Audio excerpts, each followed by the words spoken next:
Olá, boa noite, irmãos e irmãs, aqui do Apostolado de Defesa Católica, Salve Maria, estamos todos juntos mais uma vez em mais um programa do nosso Apostolado de Defesa Católica e começando esse mês de junho, que é o mês do Sagrado Coração de Jesus, mas também é o mês olha, do nosso Apostolado de Defesa Católica. Que maravilha! E o nosso apostolado esse ano de 2026 completará 20 anos de existência, né? Então, é motivo de festejo. É um mês especial dedicado a este nosso apostolado, tá certo? Mas antes de darmos início, como já é de costume, quem já me acompanha aqui já está mais do que acostumado, convido os nossos irmãos e irmãs a juntos comigo fazermos a nossa oração inicial. Senhor, aqui estamos reunidos em teu nome, desejosos de construir teu reino.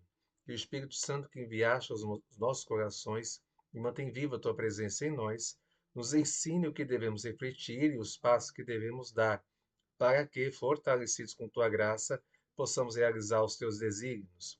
Se tu, ó Espírito Santo, inspirador do nosso discernimento, ensina-nos a escutar os outros e a nos deixar iluminar por suas luzes, e fazes que sempre busquemos a verdade. Desejosos disto, estamos aqui reunidos em nome do Pai, do Filho e do Espírito Santo. Amém. Muito bem, vamos ao santo do dia de hoje. Santo dia de hoje é Santo Antônio Maria Gianelli, bispo de Bobbio, fundador das Filhas de Maria Santíssimo do Horto. Pois bem, o Antônio Maria foi pároco de Chiavari em 1827, onde aderiu à Sociedade Econômica, uma entidade de beneficência que confiou às Damas da Caridade. Esse foi o primeiro passo para a instituição das Filhas de Maria Santíssima do Horto. Foi nomeado bispo de Bobbio, ou Bobbio, e canonizado pelo Papa Pio XII. Tá certo? Então, hoje, o santo do dia é Santo Antônio Maria Gianelli, bispo de Bobbio, ou Bobbio, né? Fundador das Filhas de Maria Santíssima e do Horto. Tá bom? Com relação ao santo do dia, é bom deixar claro aqui para os nossos irmãos e irmãs que eu só leio um trecho, tá? O objetivo é, normalmente eu leio um trecho. Pode acontecer também de eu ler um texto maior, né? A respeito da vida de algum santo. Assim, normalmente é um santo que tem mais um destaque, uma devoção maior, tá? Não é o caso deste. Bom, então eu acabo lendo só um trecho, tá certo? Muito bem. O que é que tem no nosso blog? Bom, o nosso blog é dedicado ao apostolado da Defesa Católica, né, durante esse mês de junho, mês de aniversário do nosso apostolado, que estará completando 20 anos, né? Então, o apostolado da Defesa Católica celebra no próximo dia 29 de junho, na solenidade de São Pedro e São Paulo Apóstolos, seus 20 anos de missão em defesa da fé católica. Ao longo dessas 2 décadas, o apostolado buscou permanecer fiel ao magistério, à Sagrada Escritura e à tradição da Igreja. O mês de junho contará com conteúdos especiais, com fotos e reflexões sobre essa caminhada. A celebração também representa um momento de renovação espiritual e agradecimento à providência divina. Por fim, foi deixado um agradecimento a todos que colaboraram e acompanham essa missão evangelizadora. Tá? Essa mensagem, que está um pouquinho mais resumida, mas vocês podem acompanhar, ler a mensagem inteira que está no nosso blog Defesa Católica, tá certo? Muito bem. Vamos à nossa parte de formação católica, continuação, né? Falando sobre Deus. E hoje nós vamos ver mais algumas questões relacionadas sobre Deus. Primeiramente, qual é o significado do nome Jesus? Né? Jesus significa Deus salva, né, em hebraico. É o nome pelo qual Deus salva o seu povo, conforme está em Marcos 2:7 e também Mateus 1:21. É o único nome que traz a salvação. Atos 4:12. E o que é Yeshua? Yeshua. Pois é, Yeshua é o nome de Jesus em hebraico ou aramaico. era o nome usado no contexto judaico da época, tá? É bom a gente entender isso. E como é que virou Jesus? O caminho foi assim. Yeshua, né, que vem do hebraico, do aramaico, e Iesos, grego, língua do Novo Testamento. E Jesus é o latim, tá? Então a palavra Jesus, o nome Jesus, em latim é Iesus, né? Em grego é Iesos, tá? E Jesus, claro, em português. Ou seja, Jesus é igual a Yeshua, tá? Traduzido ao longo das línguas. Logo, não é errado dizer Jesus. São apenas traduções do mesmo nome, né? Que às vezes tem gente que diz assim: o verdadeiro nome de Jesus não é Jesus, é Yeshua. Mas isso daí não é verdade, tá certo? Tá bom? Porque Jesus é igual a Yeshua. Então não pode se dizer que Yeshua não é Jesus, não é o verdadeiro nome dele, tá certo? Tá bom? Aí trata-se de uma questão de tradução. Onde nasceu, viveu e morreu Jesus de Nazaré? Bom, Nosso Senhor nasceu em Belém, né?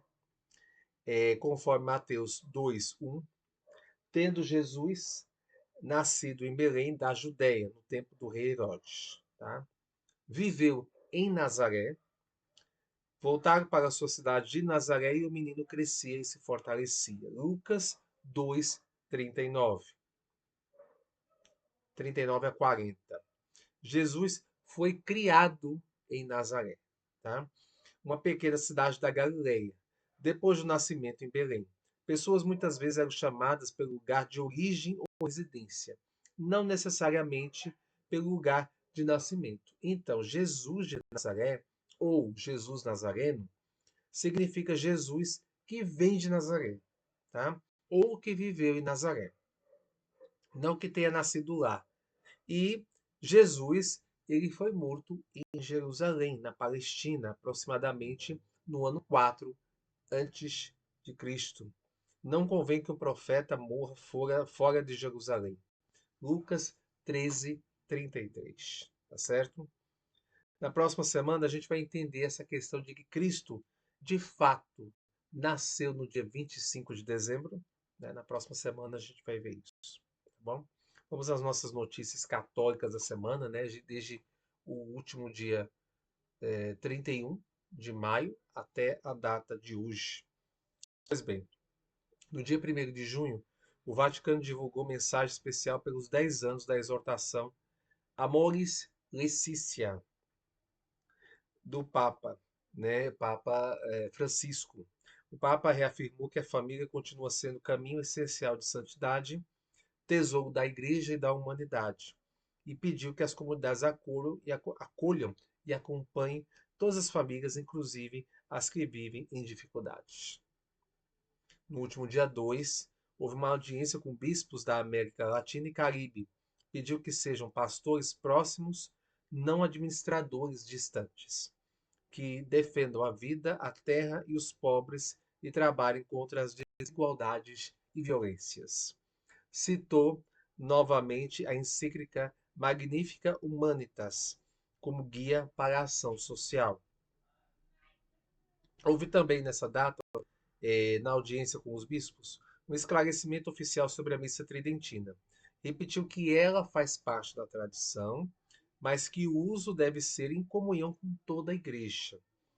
Relembrou que a norma Traditionis Custodes não proíbe, mas organiza, e que a desobediência não fortalece a tradição, mas a divide. E na audiência geral do dia 3, no último dia 3 de junho, né, o Papa avisou novamente, e quem sagrar ou receber ordenação de bispo sem permissão papal, incorre em excomunhão automática conforme a lei canônica, referindo-se diretamente ao plano, né, da Fraternidade Sacerdotal São Pio X para o dia 1º de julho. Nós ainda vamos ter oportunidade de comentar ainda sobre esse assunto, que é um assunto preocupante, né? Infelizmente, que poderá, tudo indica que vai acontecer mesmo, né? Nos últimos dias 6 e a data de hoje, dia 7 de junho, haverá uma viagem do Papa, uma viagem apostólica Espanha, né? Na verdade, ele já chegou, já está na Espanha, né? Chegada a Madrid, recepção real e encontro com autoridades. À noite, vigília com 200 mil jovens, onde ele disse: Não tenham medo de Deus. Ele é Pai, não juiz severo. A fé não divide, ela une e dá alegria. E na data de hoje, houve uma missa na praça de Cibeles, com mais de 1,2 bilhão de pessoas. Destacou a tradição espiritual da Espanha, pediu unidade, cuidado com os pobres e respeito a todos. Logo depois participou da procissão do Corpus Christi, muito tradicional no país, e lembrou: a Eucaristia é o centro e nela está tudo o que somos e tudo o que cremos. Tá? Pois bem, e a polêmica da semana? Não poderia faltar, né? Então, voltando um pouquinho a essa questão da missa antiga, né, dos bispos, não propriamente da missa, mas da Fraternidade Sacerdotal São Pio X, né? No dia 2/6, houve um esclarecimento oficial sobre a missa, né? Pois bem, a confirmação do aviso de excomunhão para quem sagrar bispo sem permissão gerou muitos debates, né? Entre os conservadores, uns acham necessário para defender a unidade, outros acham muito duro e preferiram o diálogo. A Fraternidade Sacerdotal São Pio X reafirmou que vai mesmo fazer as sagrações no dia 1º de julho, dizendo que a igreja está em crise e eles precisam manter a fé. Então, isso daqui já mostra claramente que é o que vai acontecer, né? Entre os progressistas, eles acham que o Papa deveria abrir mais diálogo, mas concordam que desobediência não pode ser aceita, né? Tudo isso está ligado exatamente ao que eu já comentei na semana passada, né? Estou comentando hoje de novo. O problema não é a missa, não é a missa antiga, não é a tradição, e sim a questão de obediência e comunhão, que é que justamente está faltando com a Fraternidade Sacerdotal São Pio X. Tá? Mas a gente continua em oração por eles, especificamente nesse sentido, né? Para que, né? Para que eles possam entender, quem sabe até possam até recuar, ainda tem tempo disso, né? Falta menos de um mês, tomara que isso não ocorra, essas sagrações aí de novos bispos, sem mandato apostólico, né? Tomara a Deus que isso não ocorra. Vamos rezar para isso, tá bom? Bom, as atividades do nosso apostolado, está havendo bate-papo com os nossos irmãos e irmãs, segue o diálogo através das redes sociais, né? Os debates em vídeos na internet seguem os nossos debates sobre estudos a respeito da fé católica com crenças diferentes, tá? Então a gente segue aí, sempre buscando a verdade, né?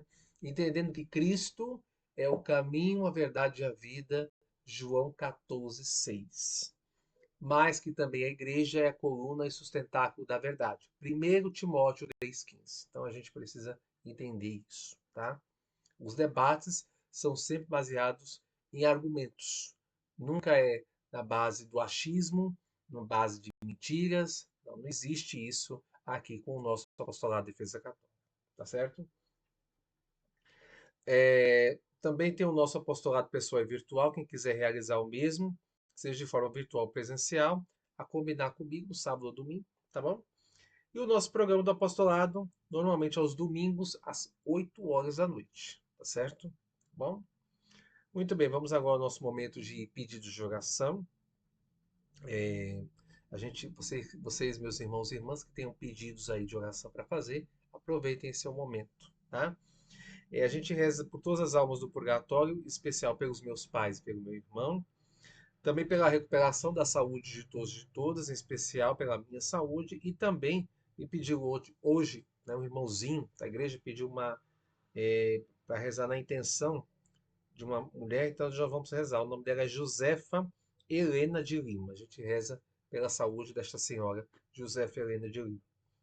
Por todos os ministros ordenados, pelo Papa, pelos bispos do mundo inteiro, em especial Dom José Rui, por todos os padres, em especial meu pároco, e também pelos diáconos e por todos nós leigos.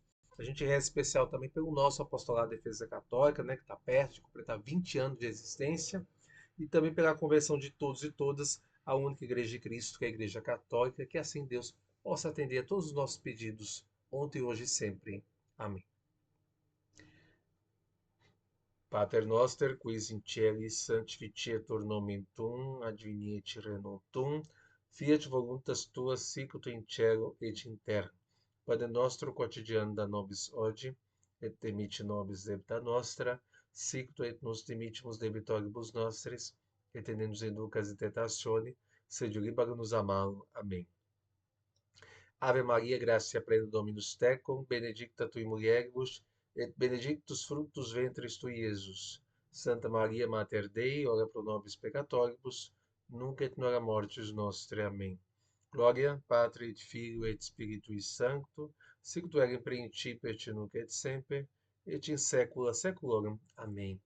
Muito bem, queridos irmãos e irmãs, encerrando por hoje mais um programa do nosso apostolado da Igreja Católica, contando com a participação de vocês, como sempre, com as orações. Rezem pelo nosso trabalho, principalmente nesse mês especial dedicado ao mesmo, tá certo? Tá bom? Então é isso. Ficamos por aqui. Desejo a todos e todas um santo e abençoado dia, ou melhor, uma boa noite, né? Um santo, uma boa e santa noite. Um bom começo de semana para todos, uma semana abençoada e até o próximo programa. Salve Maria!